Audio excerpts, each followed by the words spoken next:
Aussi billahi minash shaitanir rajim. Le Seigneur, mesdames et messieurs, avant tout propos, je me présente. Moi, c'est Guiraud Oumarou, le acteur de la société civile. Nous sommes aujourd'hui le 23 juillet 2025 dans les studios du premier média islamique appelé Al-Mafaz pour l'émission Faso Djekene, en d'autres termes, l'éveil de conscience pour la construction de notre nation. Aujourd'hui, nous allons essayer d'aborder un thème qui fait d'actualité, qui est Faso Mebo. Faso Mebo n'est autre chose que le développement du Burkina Faso par les Burkinabés. Avec l'initiative présidentielle, nous tenons à interpeller tous les patriotes engagés, tous les fils du Burkina Faso, d'ici et d'ailleurs, toute personne consciente de son propre bien-être, de se donner pour cette activité qui est le Faso Mebo. Faso Mebo, ça veut dire quelqu'un d'autre ne viendra construire le Burkina Faso, c'est les Burkinabés et toute personne qui aime sa nation, qui aime sa patrie. Et à travers Faso Mebo, nous allons voir que il y aura le civisme, le respect du bien public. Parce que si vous investissez dans une entreprise, dans une activité, vous allez protéger cette activité. Et voilà pourquoi nous appelons tout le monde à ne pas se mettre en arrière et s'enfoncer pour le Faso Mebo. Tout ce que vous avez comme contribution, il faut l'amener à Faso Mebo. Vous avez du matériel, vous avez des agrégats, vous avez du ciment.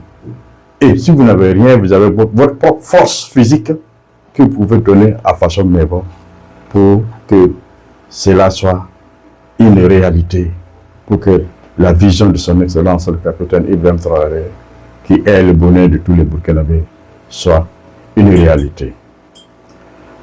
Personne ne viendra développer le Burkina Faso, sinon les Burkinabés. À travers Faso Mebo, nous allons avoir des routes bien faites, des rebords de routes bien pavés, et des caniveaux dégagés pour qu'en temps de saison, avec les pluies, qu'il n'y ait pas d'inondation. Pourquoi il y ait des inondations? C'est parce que les caniveaux ne sont pas dégagés. Il n'y a même pas de caniveaux dans certains quartiers. Donc, à travers Faso Mebo, c'est un assainissement de cadre de vie, de notre propre cadre de vie. Et cela aussi éloignerait plusieurs maladies qui sont cause de salubrité, dont la salubrité est la cause. Puisque lorsqu'il pleut, si l'eau n'arrive pas à ruisseler et stagne entre les habitations, et rentre même dans certaines habitations par inondation, ça ne fait que causer des maladies. Parce qu'une fois qu'il y a une inondation dans une cour, il faut dire que même les fosses septiques, les cabinets, l'eau qui rentre dans la maison va arriver partout. Parce que avec le cabinet, avec le WC, l'eau va mélanger à ça et on ne peut pas cohabiter avec ces mêmes déchets. Donc, je crois que Faso Mebo fait partie aussi de la guerre multidimensionnelle que son excellence le capitaine Ibrahim Traoré est en train de mener avec ses frères. Donc nous invitons toute personne digne de son patriotisme, fière d'être burkinabé, de se donner pour cette activité. Comme je l'ai dit tantôt, il faut se dire qu'en faisant le Faso Mebo, c'est comme si vous construisez votre propre maison.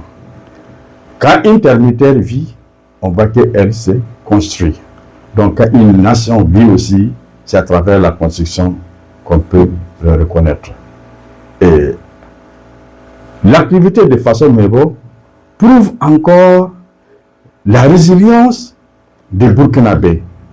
Et cela démontre que le Burkinabé est un homme, est un travailleur, est un homme engagé pour sa nation, est un homme véridique qui aime ce qui est bien.